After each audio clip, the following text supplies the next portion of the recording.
On va parler un peu de la refonte des CV. Donc, c'est un exercice que beaucoup ont fait très fréquemment, malheureusement, souvent on le fait mal.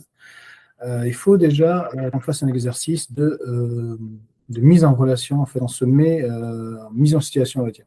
On se met à la place d'un recruteur, de quelqu'un qui reçoit plein de CV régulièrement. Et il faut savoir qu'il y a des stats très clairs là-dessus. En fait, un recruteur passe généralement entre 20 et 30 secondes par CV, parce qu'un recruteur reçoit régulièrement, généralement, des centaines de CV. Donc, il faut qu'on mette toutes les chances de notre côté et il faut qu'on sache qu'on est dans une position commerciale, en fait, quand on envoie notre CV pour postuler, selon l'état du marché, en fait, on peut se retrouver dans une phase où il y a beaucoup de concurrence. Après, en tant que freelance, ou en tant que recruteur, en tant que commercial, ou en tant que directeur d'une ESN, vous allez vous rendre compte très vite qu'il faut jouer selon les règles du jeu.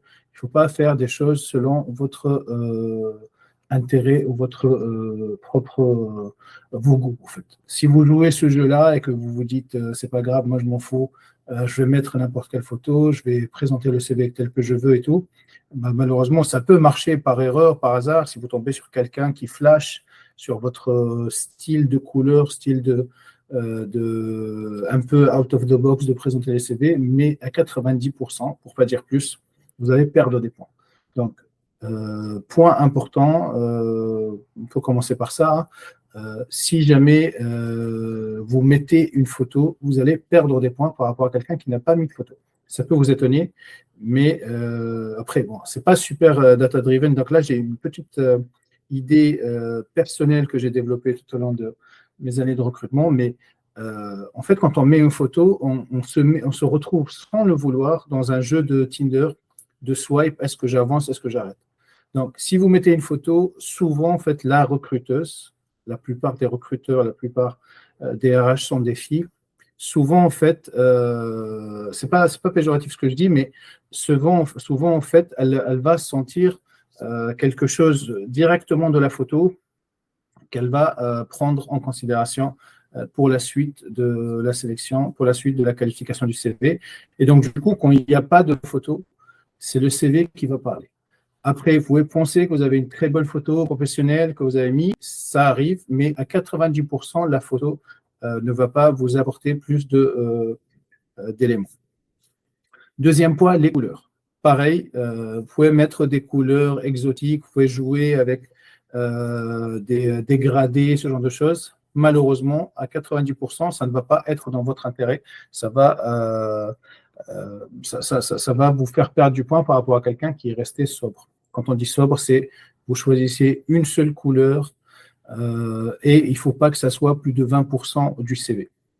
Donc, ça, c'est vraiment des règles un peu contre-intuitives parce que souvent, en fait, vous, quand vous avez votre CV en main ou quand vous avez refait un CV pour quelqu'un, vous avez ce CV vous plaît énormément parce que c'est très cohérent avec vos goûts, vos couleurs, votre façon de faire les choses parce que vous l'avez fait, vous avez mis du temps à le faire et donc, du coup, vous allez penser que ça va se voir. Malheureusement, comme je vous ai dit, à 90%, ça ne se verra pas et vous allez perdre des points.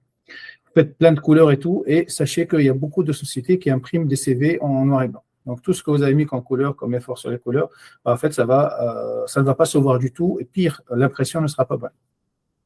Je vous expliquerai après, en fait, ce qu'il faut faire si jamais vous envoyez votre CV par email, comment il faut le nommer, comment il faut l'enregistrer, sous quel format, bon, d'ailleurs, on peut le dire. Hein. Donc, nommer le CV, nom underscore prénom, .pdf. Il ne faut pas avoir des CV avec des noms exotiques, des noms de fichiers, je veux dire. Hein. Il ne faut pas que ça soit sans titre ou mon CV ou new CV 22.pdf.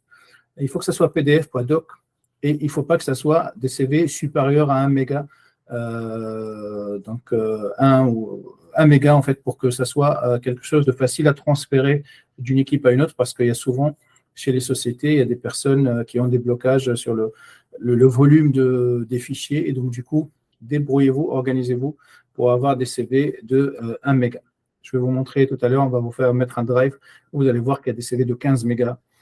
Il y a des CV avec 17 couleurs. Il y a des CV qui ne sont pas en mode paysage, mais qui sont pas en mode. Donc, il y a paysage. Désolé, j'ai un petit trou de mémoire. Je vous dirai après. Bon, désolé, mais je vous dirai, là, j'ai un petit trou de mémoire. Ah bon, il est tard la nuit, donc je trouverai le mot. Donc, une fois que vous vous êtes assuré que vous avez un CV avec des couleurs sobres, donc blanc et quelque chose, le texte en noir. Après, on va vous donner des exemples en fait dans un drive pour voir c'est quoi les polices il vaut mieux choisir, c'est quoi les formats pour les titres et pour le texte, donc les projets, l'éducation et tout le reste.